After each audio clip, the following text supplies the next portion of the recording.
Hello, this is Real World Audio, and I'm sharing a comment with you. And this comment is from Magnus. And he says, "Hi, your videos are truly appreciated.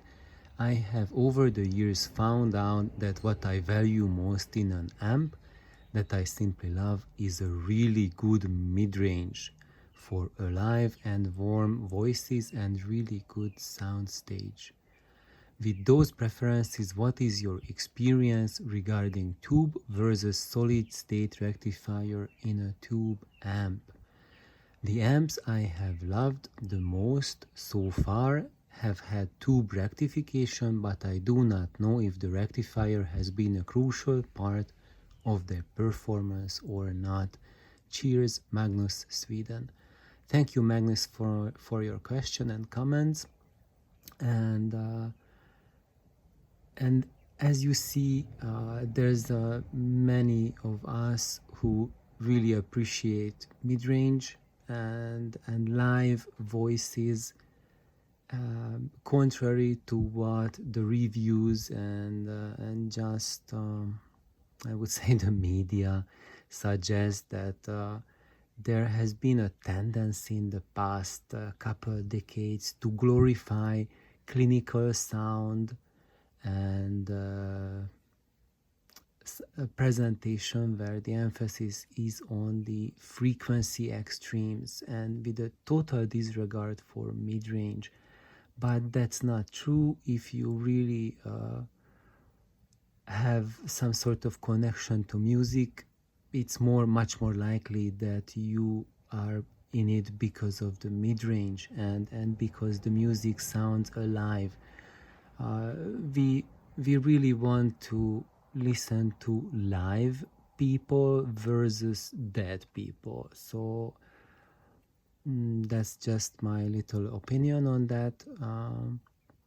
It's much wow. Okay, so now let's get back to the question part before we fall asleep. uh, and Actually, I have noticed that the tube rectifier plays a huge part in the sound. Indeed, I have found that there are some amplifiers with solid state rectification which have absolutely superb mid-range and alive. One such example is the Dynaco Stereo 35. So even though it has solid state rectification, it has one of the best mid-ranges ever from any tube amp. But that being said, for most part, if you use a tube rectifier instead of a solid state, the first thing you will notice is that mid-range gets more alive, so that it resembles more a live performance versus a castrated studio recording. And I would say there's also a change in the bass response.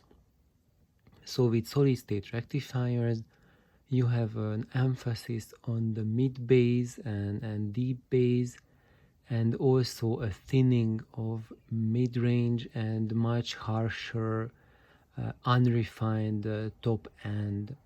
So if you go to a tube rectifier in the same amp where you had solid state before, then you will get much more refinement but less raw energy. And I would say a reason for that is because solid state rectifiers, they drop very little voltage and they allow a lot of current through them. And tube rectifiers, they drop voltage, some less. For example, the 5AR4 drops very little voltage, while others such as the 5R4GY drop quite a bit of voltage. So that's one reason why you cannot just swap in any rectifier, because all of them drop different voltages, so they change the operating point of your amplifier. and also that's why you cannot just simply change a solid state rectifier for tube or tube for solid state, because that will also change the high voltage. Yet there's also another solution, that you can actually create a hybrid rectifier using both solid state and tube, and that one does unite the advantages of both. So basically it will give you the live mid-range, the refined top end of the tube rectifier, and also the slam and the bass energy coming from a solid state amplifier. But I will share that in a following video because it's something really huge. So thank you, Magnus, for your comment. I truly appreciate it. And indeed,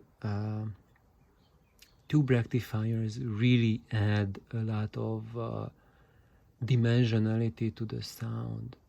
One more comment would be that when we had a big Stereo 70 shootout, so basically we had about a dozen Stereo 70s, and we compared them, we had a couple stock Stereo 75s where the differences were only in the tubes. And interestingly, when we changed them and swapped them and listened to them, there were some modifications where people modified some of the Stereo 70s to a great extent, so they sound much more dynamic or much better bass or whatnot. But the biggest difference we found, and the unit that sounded by far the best, was the one which had a Mallard 5AR4 rectifier tube in it. So that's my advice for everyone, that when you are tube rolling, do not overlook the rectifier, because rolling rectifier tubes has as much potential as rolling your power tubes or signal tubes. And for example, in the case of 5AR4, the differences between versions are truly phenomenal. So for example, if you use a modern production 5AR4 like a Softtech, and then you sub in something new old stock like Matsushita or RCA, then you will have a tremendous jump in the experience level compared to the modern production, like really big, almost like listening to a new amplifier. And when you update to the original, like a Blackburn factory made Mallard 5AR4, then it will almost like hit outer space. You will have an even a much higher level experience in refinement, and also in power level. It will feel almost like changing into a solid state rectifier, that much bigger slam energy, low frequency response. But also with all of these parameters, the most striking change will come in the mid-range and the fullness of the sound. So thank you for tuning in. Indeed, rectifiers make tremendous difference, and really one of the secrets to a good mid-range is a tube rectification. So thank you for tuning in. Thank you, Magnus, for your comment. Bye bye.